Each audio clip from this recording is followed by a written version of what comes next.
right, y'all, welcome back to another episode of the Crystal Lens Experience, where we have authentically liberating conversations with interesting people who have really dope stories to tell. My name is Crystal, aka the Crystal Lens, and today I have the pleasure of speaking with Sir Henry Parker of Henry Parker Presents, right? And a million other things that he does. Henry, welcome, welcome. Can you tell us who are you? Who are you, Henry? Tell everyone. Okay, to make a long story short, my name is Henry Parker. I was born here in Somerville, Mass. I recently purchased the family property, which has been in the family for over 100 years. Wow. So I'm just the last style bender. And for me, that's it. The last style bender. I love that. So some folks refer to me as the Black Mayor of Somerville. I love that, Henry. I absolutely love that. I'm semi-retired. I like to use my program Scat TV as a platform for social activism, because that's how I was brought up. Amen. In fact, that's all I know. Is social activism. Right, yeah. So I'm just doing what I can do to keep the family legacy alive. I love by being active in the community. I love that. Can you tell me a little bit about like some of the people you brought on your show, especially as it relates to like social activism and everything like that? Okay. Well, I tell you what. Let me. Okay. Tell you what I did.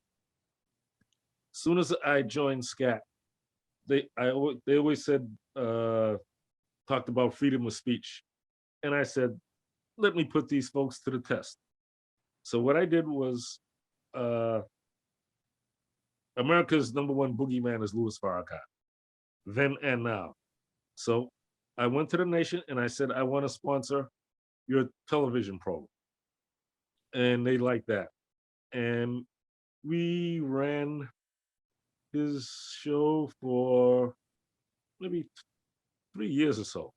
So I would help them out with different events by videotaping, and it paid dividends because I had access to record people that most people wouldn't ordinarily. Like I had a chance to interview Dr. Umar Johnson, which was quite interesting. Wow. I recorded Robert Kennedy Jr. He gave a presentation. He's very active with the anti-COVID vaccine right now. That's why you don't hear him.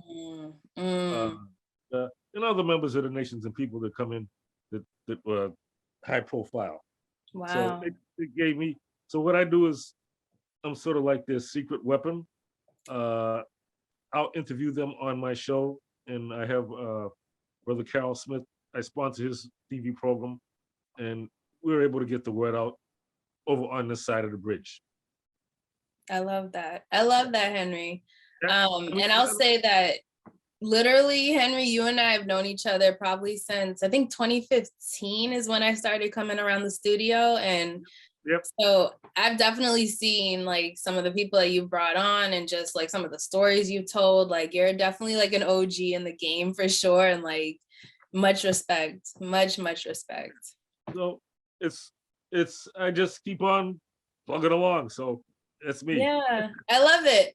I love it. So Henry, as you know, I brought you on because we're promoting the film The Walk, which is going to be in theaters June 10th. And beautiful. Yeah, and it is the first time that we have a depiction of the desegregation busing, that happened in Boston in the 70s and 80s, right?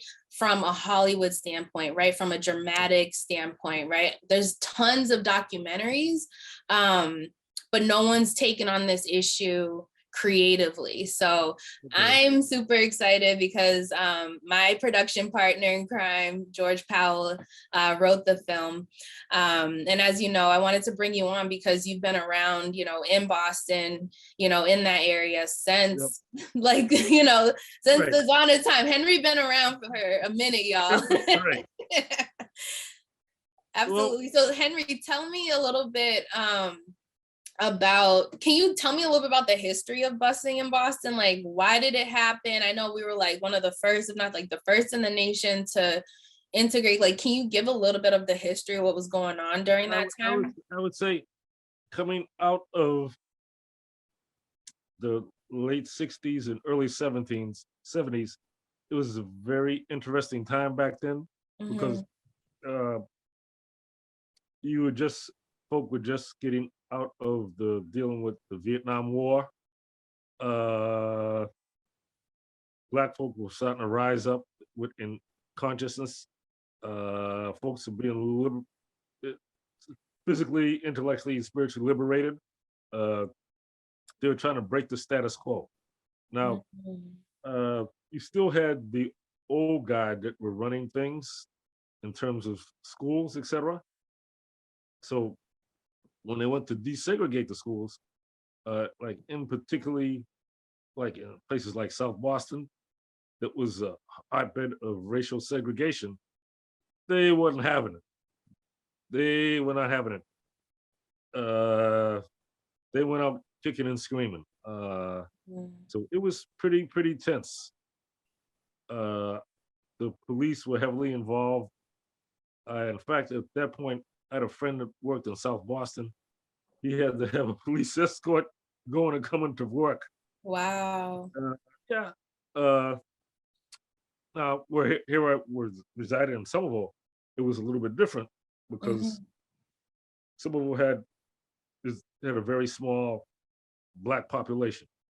So it really didn't make any difference. Not until the late 80s and 90s when you had the red line come in and you had a heavy influx of I guess Salvadorians and Haitians. And that's when I Mm-hmm. guess uh the situation at Somerville High School exploded and whatnot. Right. But So I would Somerville wasn't going through the same like integration that was happening in Boston. no, it's different. I To me, busing is sort of weird. Like as a kid, I grew up in Detroit, and Mm, I was bused from one black school to another. Go figure. got it.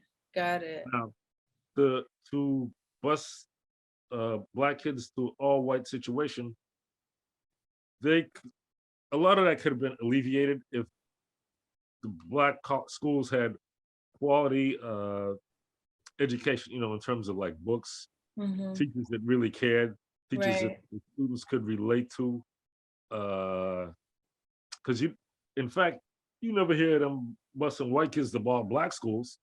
Right. Well, I was gonna ask you, Henry, were they only during that time, right? Like, were they only busing Black students to the white schools, or were they Yes. also busing white students as well? As far as I know, just blacks to white schools. Right. Yeah. Because that's from what I understood, that's what it was. Yeah. And it was interesting because this lady, and you can tell me what your opinion is on this, but I was watching some clips or whatever in preparation for chatting with you, and this one white lady was like, I don't care, who they go to school with. It's the fact that they're taking, my kid like out of our neighborhood schools, right? Like you're ruining our neighborhoods, so I feel like it was a proximity thing as well. Like they were just afraid of like taking their students, taking their kids who were students at the time, like halfway across the city. What is your take on that? Yeah. They took the kids out of their neighborhoods. Uh, what I find interesting is growing up here in Somerville, some of us had a distinct advantage because we're able to walk in the function in the black world and the white world. Mm, Whereas those that are black, that are strictly brought up in Roxbury, Mattapan, and Dorchester, if you took them outside of that realm, hey, they're lost. Right. It's foreign. It's a foreign like community. It's a foreign, Right. school. That's like a few years ago when I worked at the Belmont TV studio. They had a Martin Luther King breakfast, if that's what you want to call it. And I guess they had a lot of these students from Medco who had been being bused for the last 40 or 50 years. It was crazy, but it, in certain respects, it gave them an aspect of seeing what the suburbs were like, etc. So I mean, it was crazy for them to partake in after school programs. The Belmont school system provided them with Uber rides home. Mm. I was like, wow. But they never talked about taking white folks to black neighborhoods, which I find is, look, you gotta educate them too, but Right. that's not gonna happen. So let me ask you a question, Henry. In terms of busing, because I know that like the Metco program still exists and everything like Right. that today. Well, first, let's start there. Can you explain a little bit about the Metco program and just like for folks who don't know? Okay, to the best of my ability, Mm-hmm. it's a program designed to, I guess, bus low income black folk to white affluent schools to uh, give them a better education. Mm-hmm. And I guess it works, or it's because it's still in existence. Right, right. I was gonna say, because that was gonna be my next question is, do you think, in thinking about busing, back in the, 60s, 70s, 80s, right? And then also thinking about the Metco program now, is there a benefit to busing? Like, what are the pros and cons? Like, I know there's a lot of cons, right? Of like, you're taking someone out of their environment, their community, busing them into a new community and everything like that. But Yeah, exactly. are there any, like, what are the pros and cons of busing? Uh, Outside of having to travel a great distance and hope, well, first of all, if you're black, you're gonna go to a white school. That's all you see. That's the only person you don't get the exposure of seeing any black authority figures. Mm-hmm. Uh, Most white teachers, they don't know how to deal with black students, which is unfortunate. Right, Uh, that has a lot to do with it. right, One of the things I was fortunate enough to do was I went to a black college after I got out of high school. So it was sort of weird coming from Detroit, which was all black, moving to Somerville, which was all white, then going to an all black college. That was right, traumatizing. right. You had a lot going on. You better believe it. Yeah, I personally, I would recommend all black students to go to HBCU. They don't have to graduate, but just for the experience. Right. Uh, Can you tell me about that? What was the experience like? I can only imagine, because I dreamed of going to an HBCU and I ended up going to, a predominantly white institution. But can you like tell us about what that experience was like? it was a culture shock. Uh, it was like fighting the Civil War. Uh, it was definitely a hard adjustment. I was fortunate enough to have I studied sociology. That was my major, and I happen to have Dr. Frances Cress Wellesley as an instructor. Wow. Uh, she's one of the more noted sociologists. Uh, Most of the guys that I went to college with from the north, they stayed down south. They never came back. Right. I couldn't handle it because I went from like being Somerville, Cambridge, Boston. That was sort of like the big city. To Right. go to Raleigh, North Carolina, which was sort of like a little hick city, I was Right. like, I ain't feeling this. I'm coming back Right. home where I can see some cement. Come on, cement. But Right. why was it such a shock for you though? It was because you had never seen like an all black, administration, like leadership and everything like that? Uh, that and to go from a all white situation, because I had grown up here, Hmm. then all of a sudden everybody's black. Uh, and it was just a total culture shock. So I had I had to change how I thought.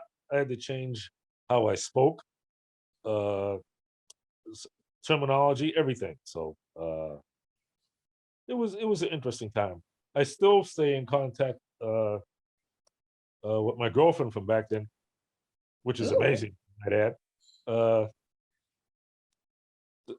most of the guys that I was friends with, she keeps me in touch. They are all in the great beyond, which is I find weird, but because you always think of people the last time you saw them, etc.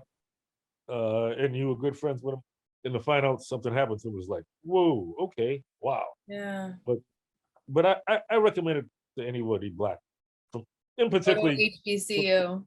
from the New England area, to go south to see what the school is, because it's a whole different world. Right, right. So I'm thinking I want to bring this back around to, Yeah. the film, the walk. We're talking about education, we're talking about HBCUs and everything like that. Um, what is in your opinion, right? What is the solution to busing? Like I have an idea, you know what I mean? But I want to hear your opinion. Like, what is the solution to busing so that we don't have to take students, from low income neighborhoods and bus them to more affluent neighborhoods? Like, what is the solution? I would say if they had uh, much proper, better education, uh, so they they don't get lost in the shuffle. Excuse me. Yeah. Uh, so their books don't jump from page 1 to page 12. Right. Things So like that. quality books, Okay. quality. Yeah, Nice. yeah. Nice. That's the main thing. Everything else can work its way out, because after they get out of college, high school, whatever, they can do whatever. Right, right. It's the public education system. I think the Right. other thing too is that, at least from my perspective, the public school system in America is not necessarily designed to do much other than like That'll be teach your you best how to interest go in to mind. work. Yeah, Right. like I mean, teach you how to go to work, teach you how to, follow this specific system. Right. And so when I think of that, I'm like, okay, well, it doesn't really matter which school you're at, right? I mean, like there's probably like extra programs, stuff like that, enrichment programs, but overall, like I feel like the whole like school system needs like a facelift. Oh, it does. It does. And it's sad. The public school system, as they say, it's the killing fields. It's designed for you to go to school, get a job. That's it. Yep. No more, no less. It's teaching you how to Which be is a sad. worker. Right. A drone. Mm-hmm. Uh, now, now, some folks are lucky enough to go to a charter school, etc., a private school. That's something else. But you shouldn't have to pay to get an education. It's Right. in high school. Right. Education should be free. Knowledge is free. Right. In some cases, folks are gonna have to take it upon themselves to educate their own kids, Mhm. because, in particularly if they're in public schools, because the information they need, they're just not gonna get it. You gotta Right. do it on your own. But then Right. again, a lot of the parents, they don't want to bother to read anyway. So that's another So, story. hey, I was gonna ask you a question, Henry. Where does one begin? So for the parents who are interested, right, and those who actually want to teach their kids, something more and something outside of what the standard public school is teaching them, what resources are out there? Where can they go, or what can they start with? Well, Well, there's, I guess, different alternative schools. Uh, the Nation Islam, they have their own curriculum. The University of Islam here in Boston. Uh, I got a friend, Dr. Nateri Nelson. She has a school for Kemetic studies. So it's just a matter of, I would say, the different schools of thought. You just got to find out the people that are involved and happen to teach that kind of stuff and Mhm. go from there. Yeah, yeah, I love that. I love that, Henry. Yeah.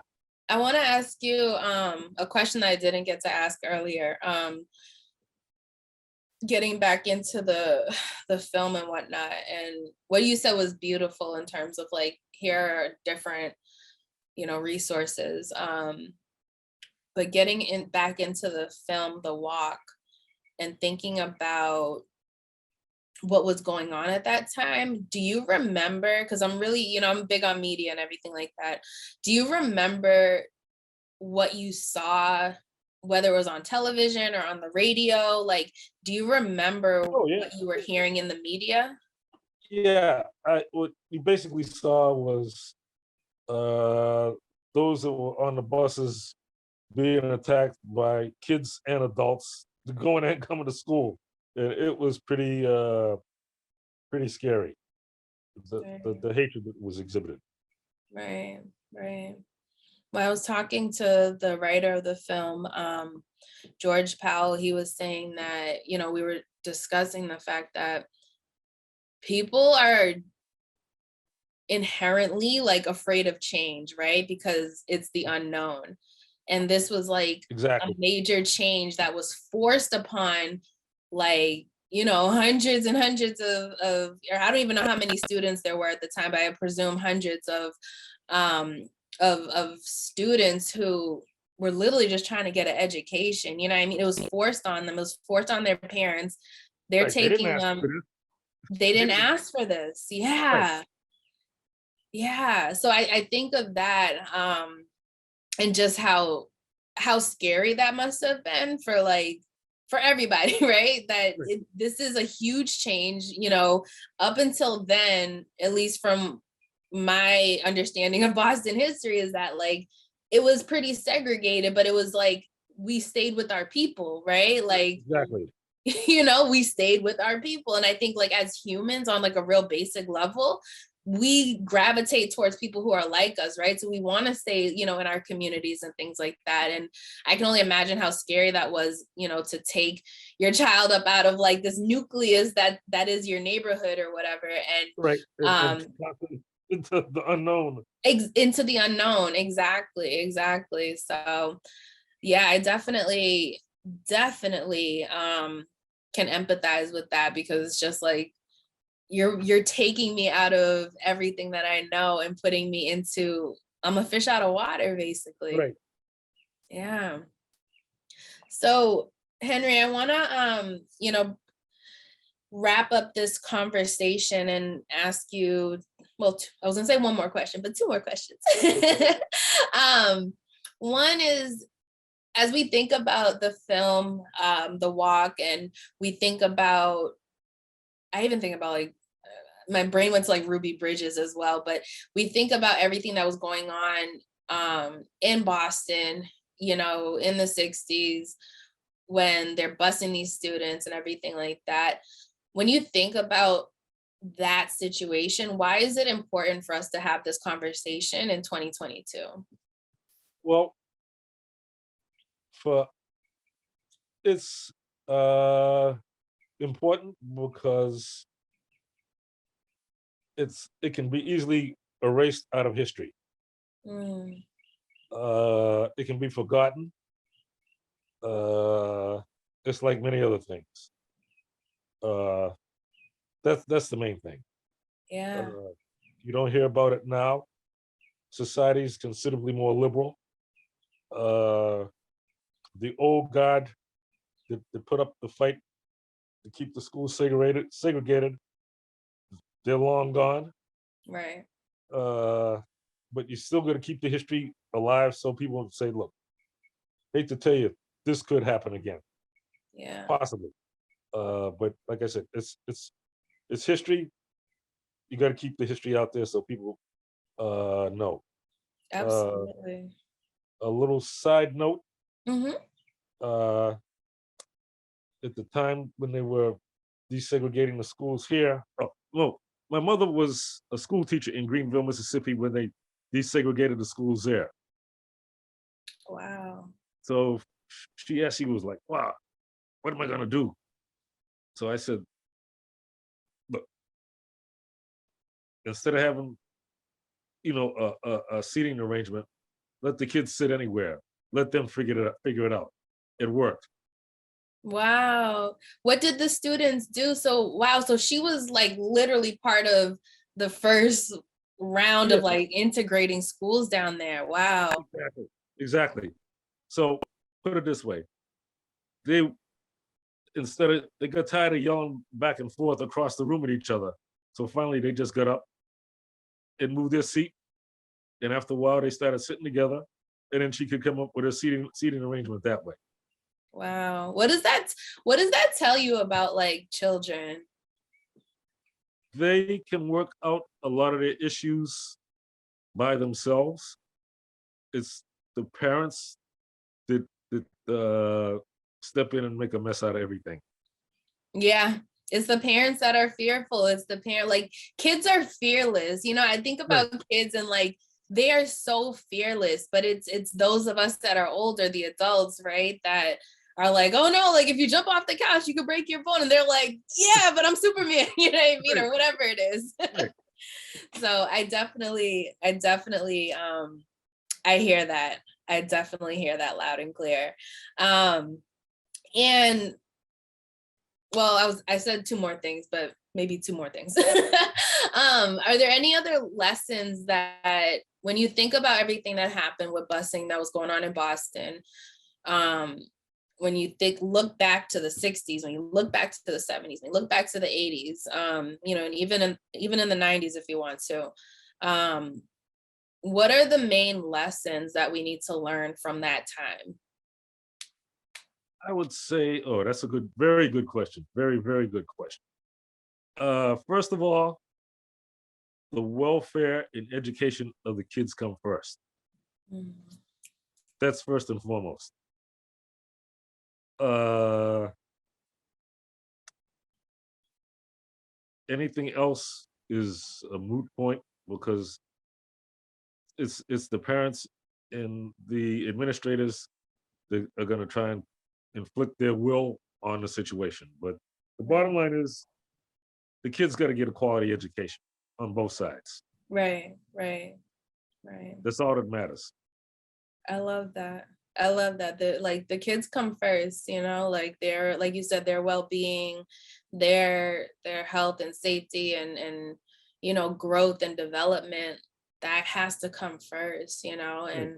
and I hate to bring it up, but I think of like obviously the numerous freaking school shootings that that have gone on, and just all of the disruptions, like when you think of not just in today's time, but thinking back to, the 60s and the 70s, right? Like Right. kids just had so many disruptions. Like we've had so many disruptions to our schooling and our development, and I feel like school shootings are now like the new disruption.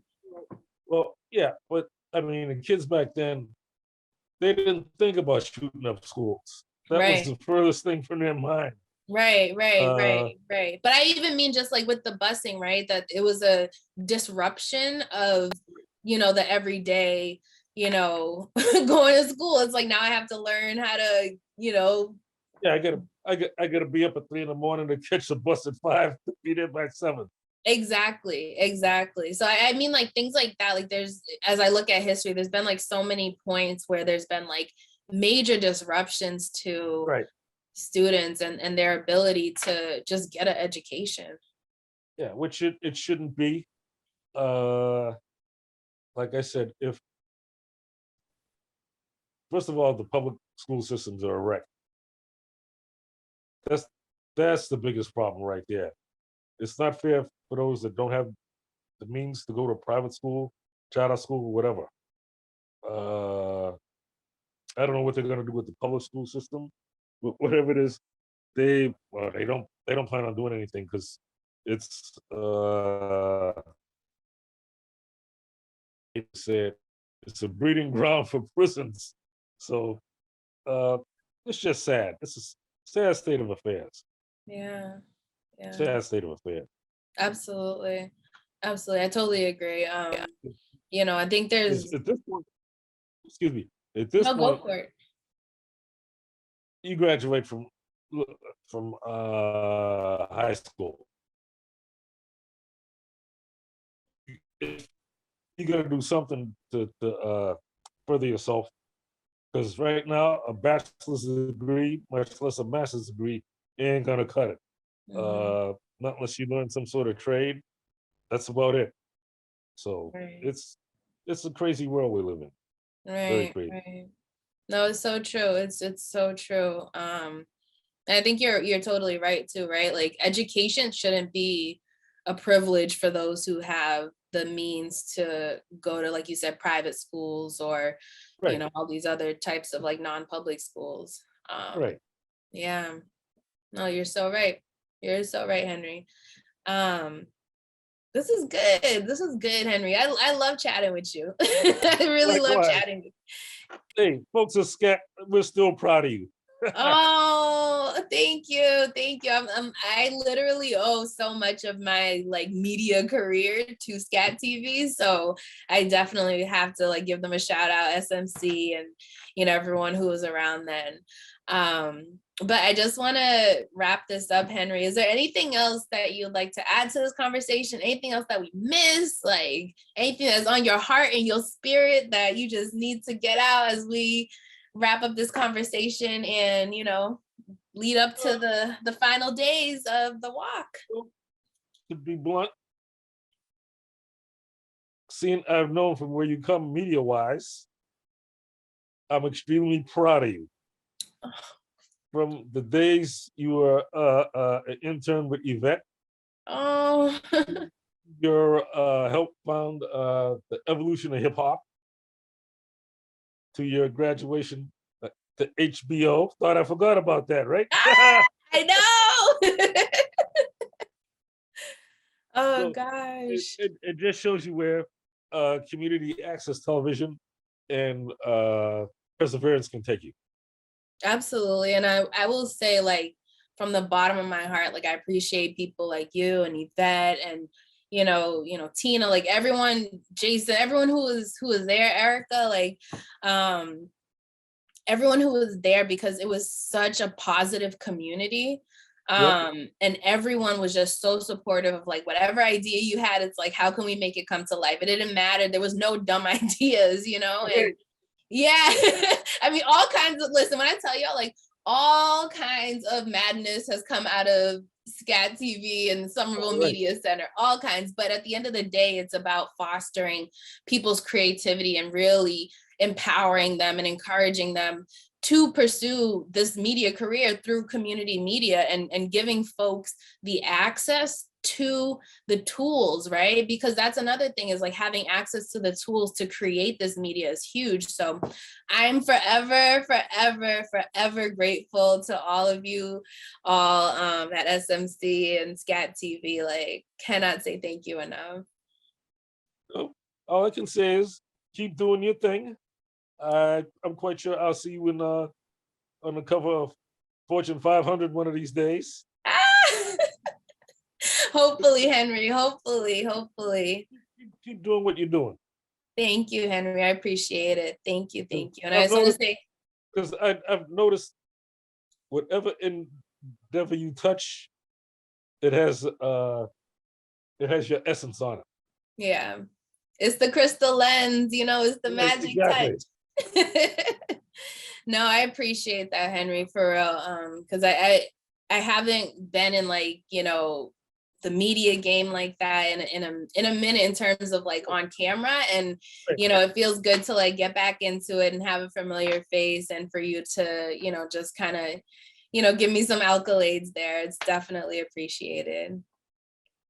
So Well, like I said, you're still a legend at Scat TV. So Thank you, Henry. Thank you. I appreciate it. I'm coming back to Boston in a couple months, so we're definitely gonna have to link up for sure. Sure, for sure, for sure. Absolutely. Thank you again, Henry, for coming on this episode of the Crystal Lens Experience. For y'all who are watching, listening, wherever you are, digesting and experiencing this episode, make sure you check out The Walk, which hits theaters June 10th in, I believe it's 10 different cities across the country. So I'm going to probably get them. I'm going to miss a few, but Boston, New York City, Detroit, Chicago, Minneapolis, Orlando. I know I'm missing a bunch, but I'll throw it in the description box. But make sure y'all go out and check out The Walk, and we will be back with another episode, and I will be interviewing some more folks about the busing era in Boston. So I will catch y'all next time. Bye. Okay, Ilse, thank you very much. Take it easy. Bye-bye.